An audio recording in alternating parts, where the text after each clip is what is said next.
Di luar, buah ini terlihat cantik tapi jangan terkecoh oleh penampilan. Namanya Vevino, manis dan lembut. Berbanding terbalik dengan perilaku sepasang suami istri ini di Jakarta. Seorang dokter dan istrinya yang seharusnya menyembuhkan dan merawat, justru tega menganiaya asisten rumah tangganya sendiri.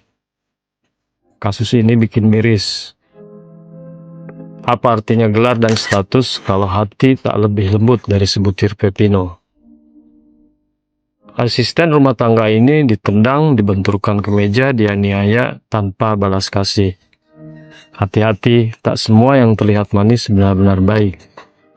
Keindahan luar tak menjamin isi dalam keadilan untuk korban kekerasan rumah tangga. Kalau kalian suka dengan video ini, jangan lupa like and subscribe.